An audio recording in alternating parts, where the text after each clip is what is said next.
Hello everyone, we are group number 20 and I am Ashan Lahiru. As we know, in this world, there are a lot of profitable companies as well as financially lost companies. So to do our presentation, we took Mihin Lanka Private Limited Company. It has started with a lot of investment, but after the time changes, it has faced a huge financial loss.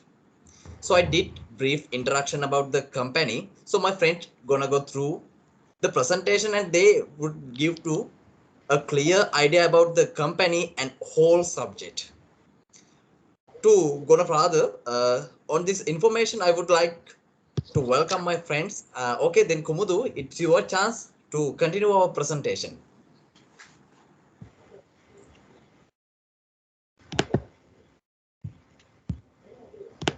Thank you, Ashan.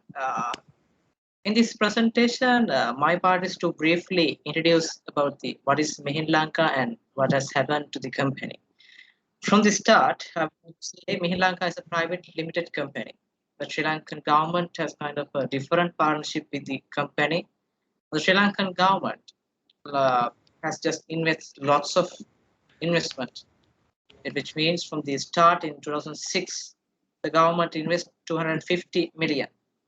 And in 2009, another 3,000 million rupees just invest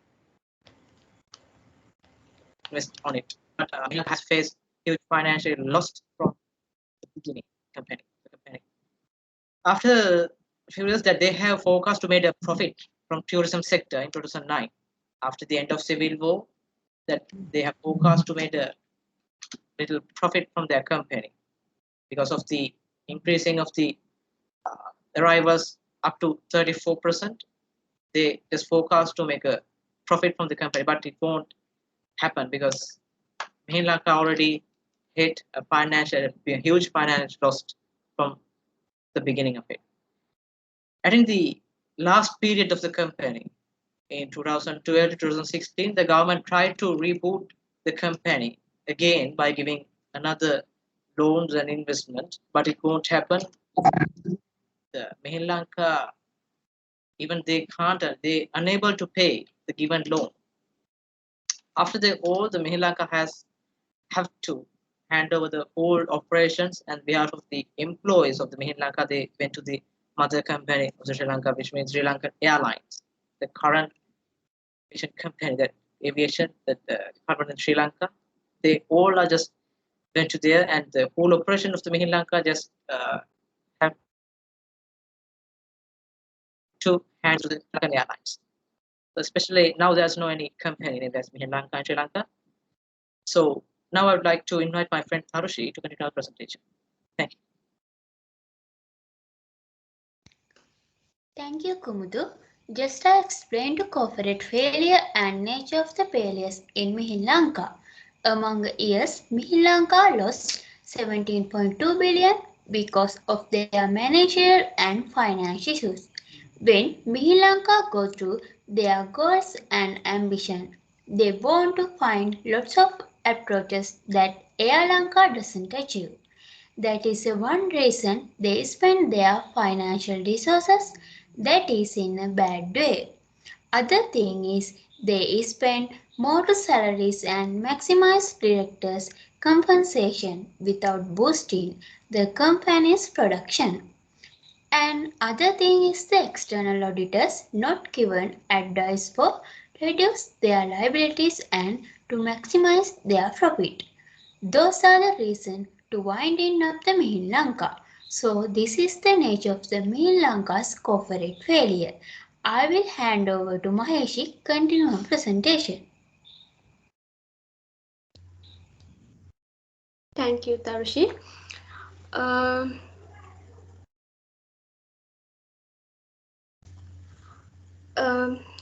So as Tarushi said, for this, many parties are involved in the corporate failure of the Mihin Lanka Private Limited Company.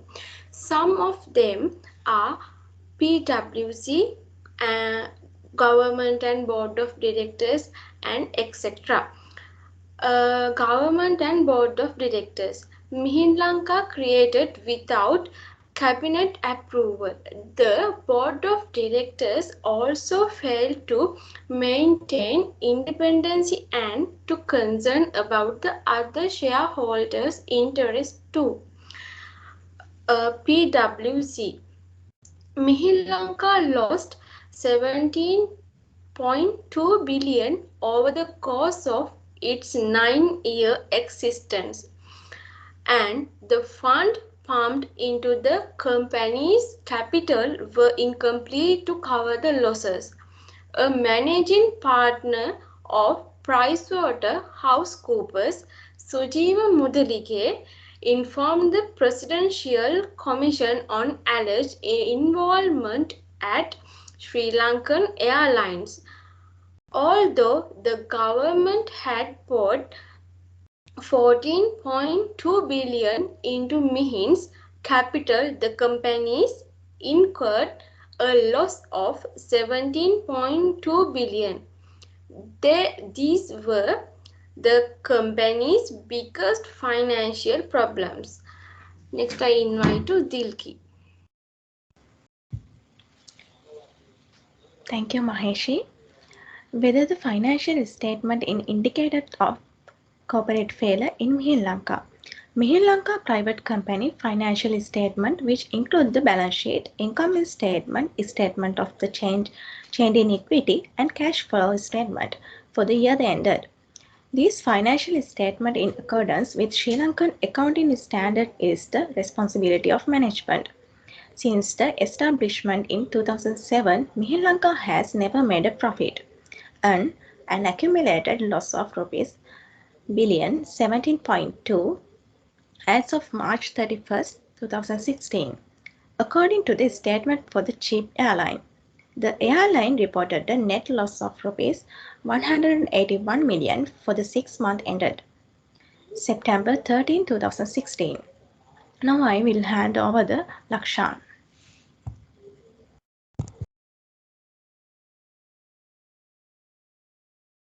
Thank you, Dilki. Now I'm going to explain about the opinion of Mihin Lanka Private Limited. PwC was one of the external auditors of Mihin Lanka Private Limited. PwC Sri Lanka is an independent entity which is a part of PwC Global Network. They provide assurance tax and advisory service that include compliance services, other assurance services, performance improvement, transaction services, and evaluations. PwC has a long-term commitment to Sri Lanka of 29 years over going back to 1981. In auditor's opinion, the financial statement give a true and fair view of the financial position of Mihin Lanka Private Limited as at 31st March of 2016, and its financial performance and cash flow for the year then ended in accordance with Sri Lankan auditing standards. Now I invite to Kavishka to continue the presentation.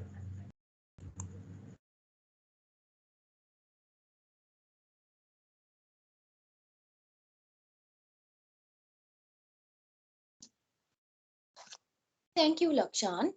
I would like to introduce the breaches of audit responsibilities in Mihin Lanka. We identify the principle of breach the integrity, the principle of breach the objectivity, the principle of breach the professional due care. First of all, I would like to introduce the breaches of principle of integrity. The audit firm should conduct the audit accordance with the fundamental principle of professional ethics. The auditor should be straightforward and honest in all professional in relationship. They have to ensure that they maintain the principle of integrity in auditing the financial statement. Also, the auditor has duties to protect the interest of all people who are interested in the financial statement. But the PwC company hide that the Mihin Lanka have incurred losses in long time period. However, the Mihin Lanka company hide the actual situation in the PwC. Therefore, PwC company hide the actual situation of Mihin Lanka. In this case, the PwC company breached the principle of integrity. I would like to hand over the Vimukti, continue the rest. Thank you, Kavi. My topic is breaches of due care principle. The audit firm must consider essential information to make financial statement, but PwC audit firm not considered important things to financial statement. The managing partner of PricewaterhouseCoopers, Sujiva Mudalige, said the same documents, some documents such as tender agreement, registration documents, transaction documents, have not received from Mihin Lanka. The auditor gives service to the client that audit should be conducted attractive, meaningfully, and carefully. PwC audit firm not consider the necessary information of Mihin Lanka to make financial statement. Therefore, PwC audit firm breach the professional due care principle. I would like to invite Parami to continue our presentation. Thank you.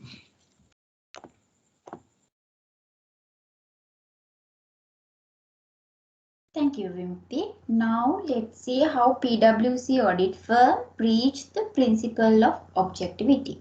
For a long time period, PwC has been auditing financial statements in Mihin Lanka. The director board of Mihin Lanka to had very professional relationship with former president in Sri Lanka in that period.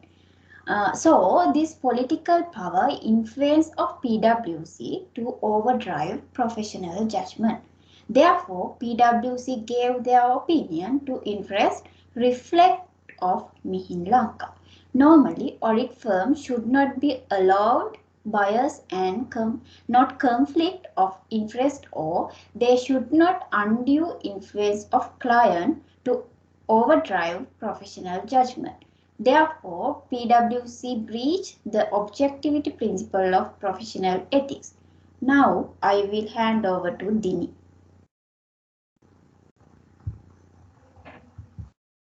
Thank you, Pari. Taking everything into account, we can identify these key points as a conclusion.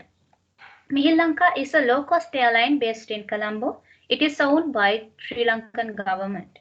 Mihin Lanka had incurred a loss in rupees 17.2 billion throughout its 9-year period, 2007 to 2016. There's no standard approach for calculating the cost-benefit ratio for new initiatives and proposals. Mihin Lanka acquired equipment based on their own preferences or opinions rather than going on depth market evaluations. Losses have grown dramatically. Mihin Lanka has never made a profit, and with new initiatives are far from being solved. Mihin Lanka's capacity to continue as a going concern questioned. Their current liabilities exceeded its current assets. According to external auditors, the company capacity to continue as a going concern without financial support from the General Treasury and other financial institutions is questioned. In PwC opinion, it appears the company maintained proper records for the year ended 31st of March 2010 and financial statement give true and fair view of company state of affairs. Its loss and cash flows for the year then ended in accordance with Sri Lankan audit standards. When talking about political effect, this politician power influence PwC audit firm to override professional or business judgment. As a result, the audit company violated the professional ethics concept of the objectivity. This brings us to the end of our presentation. Thank you.